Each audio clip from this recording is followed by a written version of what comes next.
The 2024 Tacoma has finally been revealed. I got a chance to see this truck up close at Overland Expo West, and since then I've collected more information, heard more rumors, and formed new opinions since first seeing it.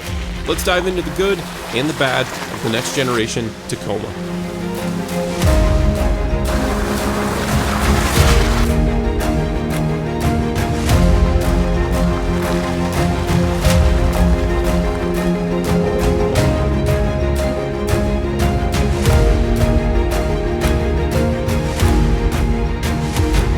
Hey guys, Tyler with Independence Overland. So I got a chance to see the new Tacoma at the Overland Expo in Flagstaff. I got to listen to the engineers talk for about an hour and a half about the new truck, and not all of it I've heard talked about in other videos. So I wanted to kind of compile some of the information that's useful for those of you that are going to modify this thing. Bear in mind that this is an Overland channel, so if you found this video by just browsing YouTube and you're looking for information on the limited models or some of the fancier models or something like that, this isn't probably the video for you. I'm going to be touching mostly on off-road features and things that I think the overland community or the off-road community want to see from this truck or care to hear about from this truck. So they're keeping the doors locked because of all the rain. The next day it looked like they're letting bigger media channels into the truck to sit in it and everything like that, but they didn't let me into it. So some of this information is only coming from reference.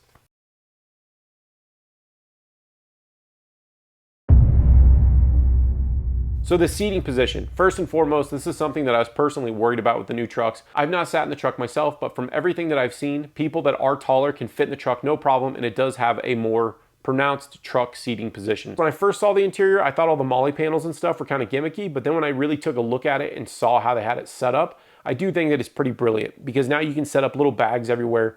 For somebody like me, if I were going to buy one of these trucks, I do have camera stuff everywhere, and so being able to come up with mounts for GoPros, come up with mounts for my big camera that I'm filming with right now, things like that, it's very helpful for me, but I don't know how helpful that stuff is to the average traveler, how much stuff you guys have in the cab.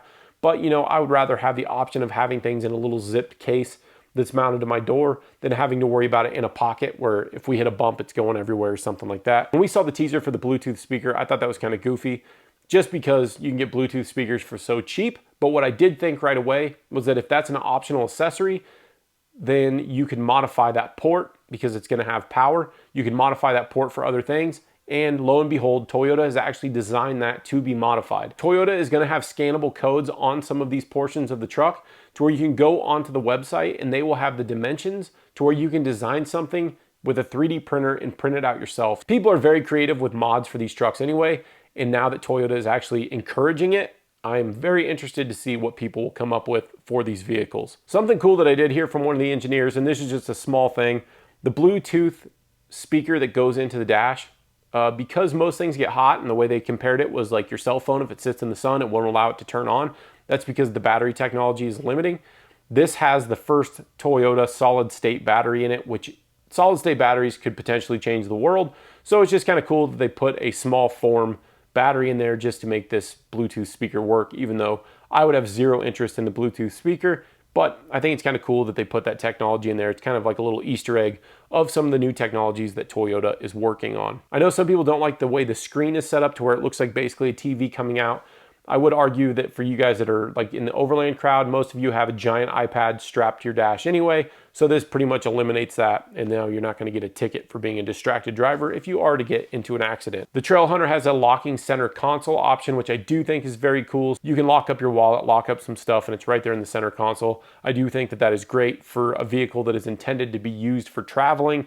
That's brilliant. Good job on that, Toyota. So the ISO dynamic seats, I'm sure you guys have seen stuff on this.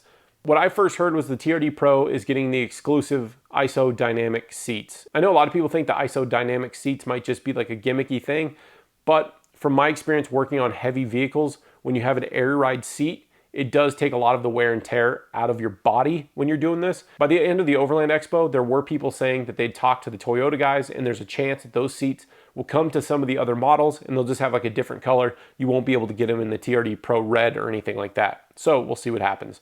On the Trailhunter, you do get 3 accessory switches. I think that comes in the TRD Pro too, but I was looking up stuff and I couldn't quite find if that was the case. But anyway, these switches are wired to the front so you can hook up your own stuff. You don't have to drill any holes or anything like that. Most of the manufacturers are doing this now, so it's good to see that Toyota is doing the same thing as well. On the Trailhunter prototypes that you see online, you will see that they have a sunroof or a moonroof, whatever it is.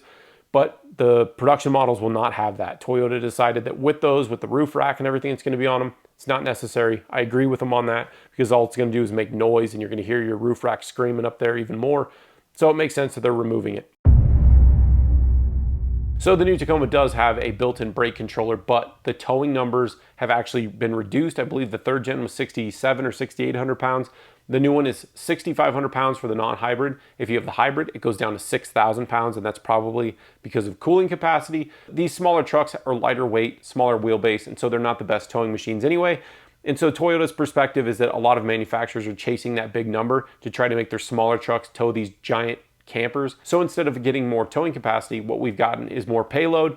And me personally, I think that that is a good thing. Payload is going to be 1,700 pounds, and that is going to be on the Trail Hunter models specifically. I know a lot of trucks like the Jeep Gladiator will have a 1,600 pound payload, but that means you don't get lockers, you don't get all this stuff, and you don't get an automatic transmission because all of that stuff adds weight, and now you lose payload. The Trail Hunter is going to have 1,700 pounds of payload with everything on it. 1,700 pounds is a huge step because that was one of my biggest complaints about the third gens and the second gens is just they need to step up. All manufacturers need to step up their payloads. Like it's pretty ridiculous. In other countries on basically the same vehicles, you can get payloads that are like 1,000 pounds more than we get just because engineers are allowed to sign off on them. Because we can't do that here, we need the manufacturers to do it from the factory. So thank you Toyota for doing that because that's pretty cool. That's as much weight as like the Ineos Grenadier is designed for, and that is a tractor of a vehicle. So it's pretty neat. So as we all know, it is now a coil spring rear suspension. The leaf springs are gone except for in the two-wheel drive access cab models, which are now basically for just tradesmen. So the TRD Off-Road is going to get Bilstein remote resi shocks. The Pro gets adjustable Faux with internal hydraulic bump stops, as the Trail Hunter gets an Old Man Emu system. So I've seen some reports that it's the BP51 system on the Trail Hunter. It is not the BP51. It looks very similar, but it is different. It's a piggyback shock in the rear, which is designed for more weight. And then on the front, it doesn't have a reservoir at all from what I saw. And maybe that'll change before it gets here. I'm kind of surprised they didn't just take the off-the-shelf units, but Old Man Emu, AKA ARB, built them a special system for this truck to put up with that massive payload. The TRD models are now getting a sway bar disconnect, which I think is just absolutely huge. This should have been happening a long time ago. It's very cool to see that. I've tried different versions of disconnects on the FJ.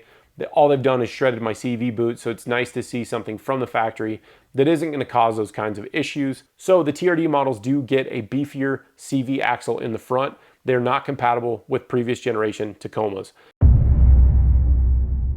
What you have now as an option for any of the off-road models, TRD Off-Road, TRD Pro, and Trail Hunter, is only going to be a 4-door with either a 5-foot or a 6-foot bed. So that may be a bad thing for some of you. The access cab for a 4-wheel drive truck is now gone. The wheelbases have both grown on both the double cab with the 5-foot bed and the double cab with the 6-foot bed. They've both grown in wheelbase by 4.5 inches.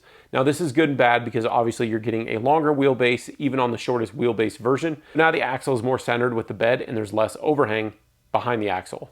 So the 5-foot bed model, the wheelbase is 132 inches. If you want the long bed, like the Trail Hunter that most people have seen, the wheelbase is 145 inches, 144 inches.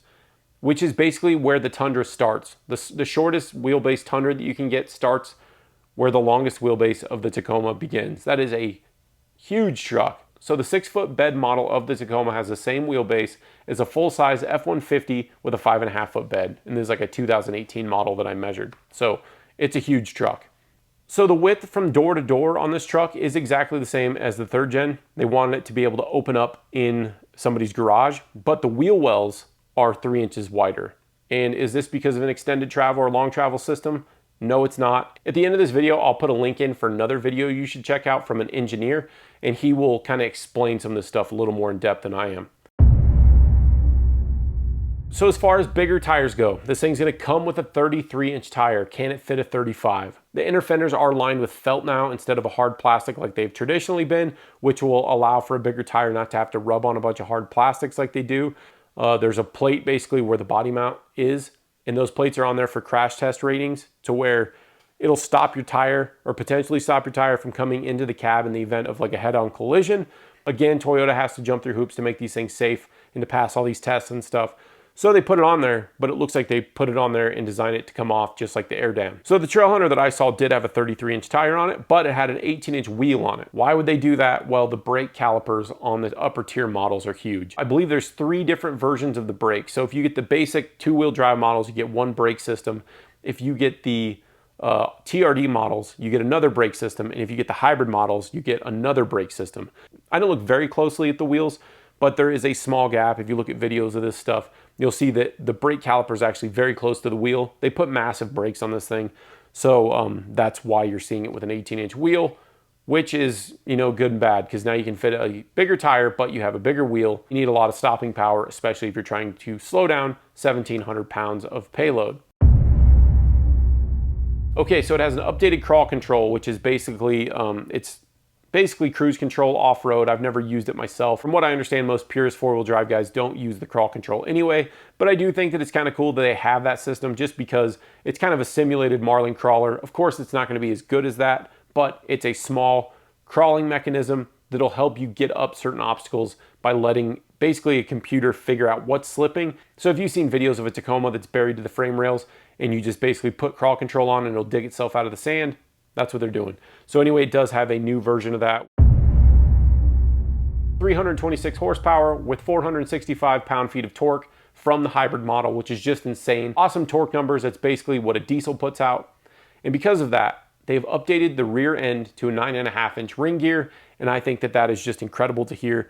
A 9.5-inch ring gear is what the Land Cruiser 80 series uses. I went through a lot of trouble to put a 9.5-inch rear end into the FJ, and I consider it a bulletproof solution for that. Now, with 465 pound-feet of torque coming out of the new Tacomas, it's not going to be as bulletproof because that power is available at 1,700 RPM. So barely over idle, you'll be able to have full power out of this thing. That size rear end has been in some of Toyota's most reliable vehicles on this planet, but those vehicles only had like 280 pound-feet of torque. So whenever people start hopping when they're going up trails and stuff, somebody's going to break that thing. But either way, it is very cool to hear that it has that size diff. The rigid fog lights are actually an amber or a white light, which is pretty cool. I think that's a first in the industry. And so there's no changing of lenses or anything. You just press a button and it swaps it out. So that's kind of nice. The light bar in the grille, they are saying, is brighter than the one that's in the Tundra, which is surprising. And honestly, a lot of the features on this truck seems like it's more well thought out than the Tundra is. A few things to cover with the Trailhunter specifically, because that's the truck I saw and I did some more research on it. There's not much information out on the TRD off-roads yet. Those are going to be Toyota's biggest sellers for sure, but I think right now they're just trying to hype up their bigger trucks because those ones are probably going to make them the most money. They're going to be the most expensive, and so they're kind of hiding the TRD off-road since that'll be the more affordable and probably more available option. The Trailhunter does have a built-in air compressor system in the bed that's, I believe it's optional, it's not standard. But you can plug your air chuck in your tire and even set this thing up to where it'll deflate the tire for you. Another thing with the Trailhunter is it has optional scene lighting. On the bed, it has lights that actually face towards the ground and it'll light up the area around you. At camp is the idea behind it. I didn't get to see how bright they were or anything like that. I don't know how useful they'll be, but it's kind of one of those things. It's like, it's smart because they wired it in. I don't know what the cost of that is going to be, but I don't know that I feel that that was totally necessary. But I get where they're going with it because we've all got tons of lights all over our trucks. The only thing we've seen from the TRD off-roads is that they have a horrible looking air dam. The reason for that is Toyota does have to meet certain requirements, and that's why this thing's like a 4-cylinder in the first place. They have to meet those requirements, and then they have to do things for aerodynamics.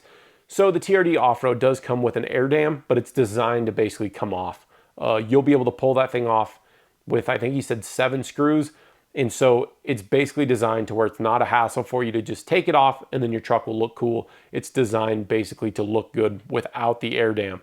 The air dam is stupid looking, we all understand that, but Toyota has to meet certain regulations. It is what it is. So the frame is fully boxed now. It's the TNGAF platform, and it is a fully boxed system. It's probably going to be very close to what the new Hilux has. So I talked about this in previous videos, but the new frame is going to be incredibly durable. It's very cool to hear just because a lot of us carry so much weight. They describe the frame as having laser welded patches in basically all of the stress points, so it's already a strong frame. And then they also weld reinforcements on the places that have more wear and tear. The way they find these weak points in these frames is they run these things through simulations and they do real life tests to where they can find weak points whenever weight's beating on something for miles and miles.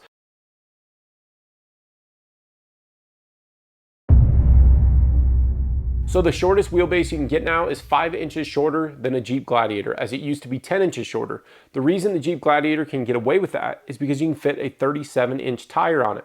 And on the long wheelbase model, 144 inches is insane. That, again, is the length of a full-size F-150 with a 5.5-foot bed. And that's a crew cab F-150. That is a huge wheelbase. That's where the Tundra starts.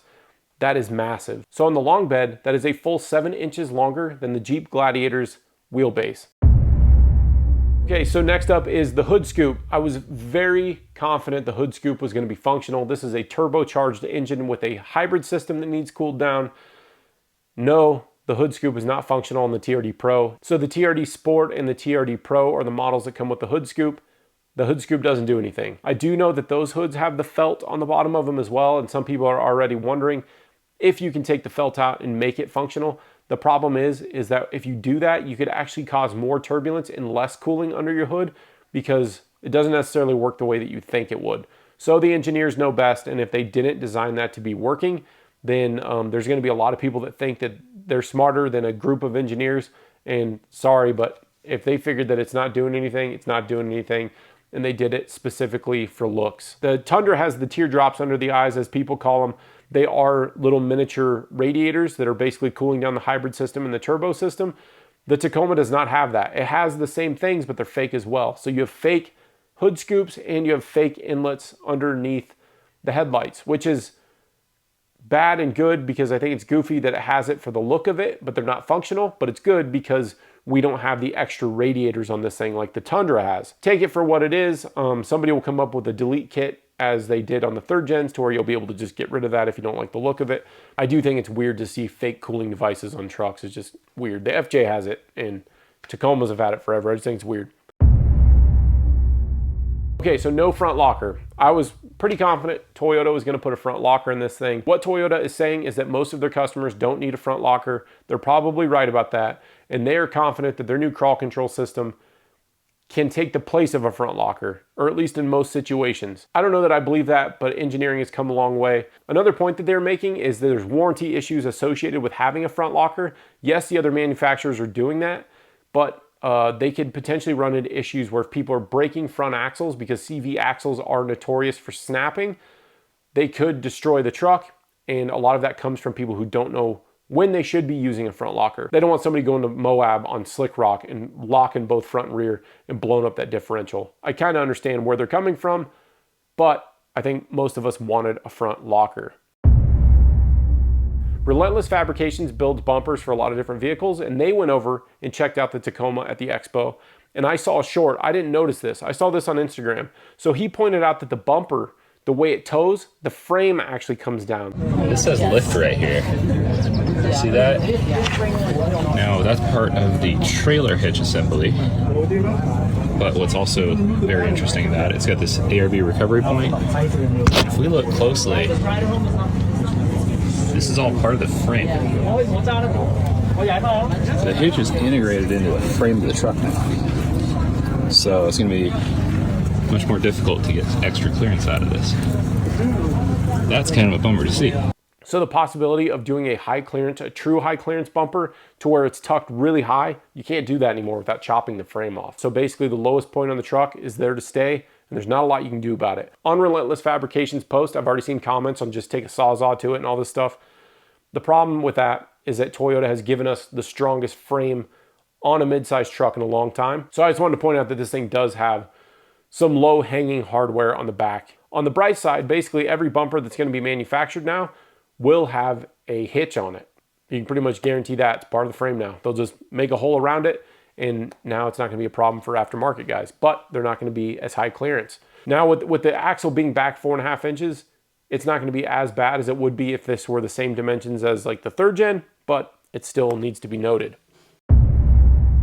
Electronic everything. I got to touch on this. I know we're in 2023. This truck is going to be a 2024, but this thing has electronic everything.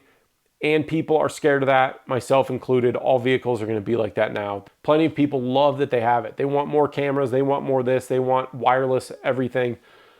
From my perspective, that's not all good. And of course, some of you are going to agree with me on that. One thing that I did not like seeing on this truck was it still has an electronic four-wheel drive selector. My FJ still has the manual selector, which I love. I have read about people with Tacomas that have issues getting it to go into four-wheel drive. I really hope this thing's been redesigned and that's no longer a problem. Also, it has an electronic e-brake. And so I'm sure it's like my wife's RAV4. You put it in park, all of a sudden e-brake sets.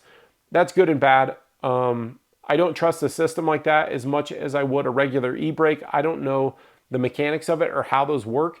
I need to do more research. If you guys know more about the electronic e-brakes, please comment below on this. But my first concern is I envision something like Black Bear Pass. You're going down something and all of a sudden the truck loses power for some reason. How does the e-brake work in that scenario? Because in a scenario now with my FJ, I can just pull the e-brake and I'm good. It's all mechanical. But when you have an electronic system, I have no idea how that works. And it is concerning to me. If you understand this better than I do, please comment below and I will pin that comment so people can kind of get a grasp on how that system works. As we all know, Toyota is super late to the game whenever they're putting out electronic equipment in their vehicles. GM and Ford and Dodge, they'll all put that stuff out like 6 years, 7 years ahead of Toyota.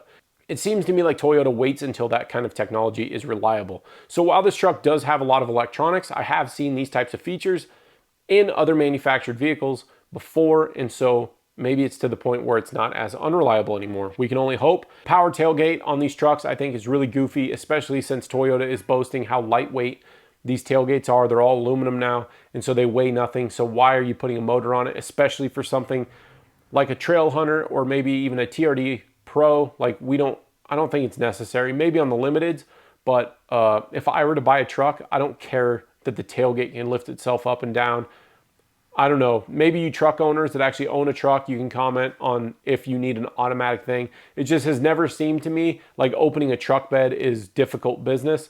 So comment below on what you think about that. I think it's goofy and it's adding complication and it's adding cost to everybody. Also, for you guys that like to modify the rear taillights, I don't know if this is going to be compatible with those different systems. I guess I should have looked at it a little bit closer to see if it's all part of one housing or if one part of it is replaceable, because that would be interesting.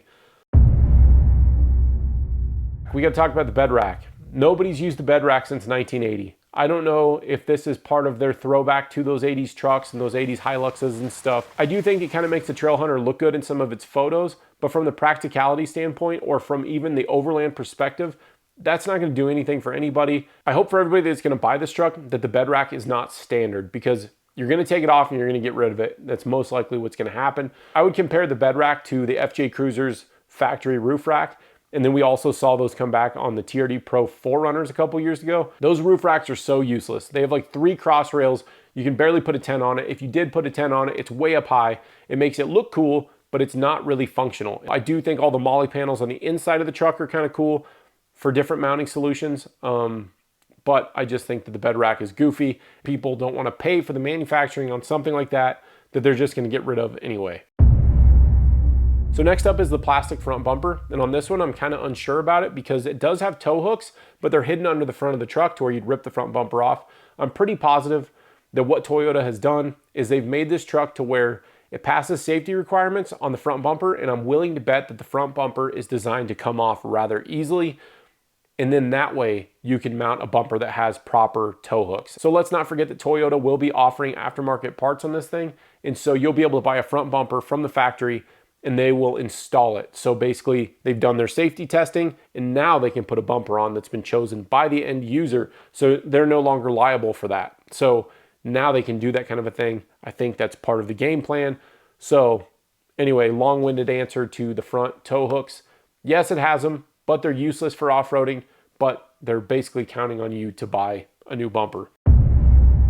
So while the door width has not changed, the wheel width has by 3 inches on the Trail Hunter and the TRD Pro, but I'm not sure about the TRD Off-Road. I read some information that it was wider, but then there are other articles that led me to believe that those ones are not wider. From what it looks like, this is just a wider wheel on the Trail Hunter in the TRD Pro, and it's not actually any benefit to the suspension. So that's a big miss from Toyota. They should have given these things a little bit more articulation on their premium models That's just my opinion, of course, but it is what it is. Something else I tried to find out about was the wading depth, because I want to know how deep a hybrid can go. Is this going to be like a standard Tacoma? And also, is there going to be more risk involved with the hybrid system? Now, I did think that these hybrid systems are like 200 and something volts, like the old Priuses and stuff were. I think there's something like that. These hybrid systems are actually only a 48 volt system, so it's not as dangerous.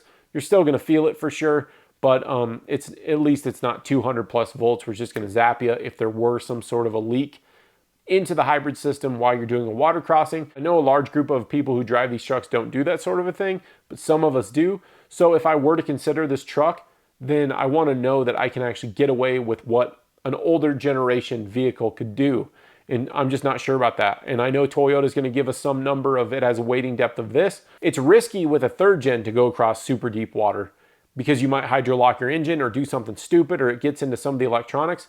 But is it dangerous with a fourth gen to go through some of this deep water? I'd very much like to know about that, just because we're going to start seeing these types of systems in basically all vehicles aside from Toyota.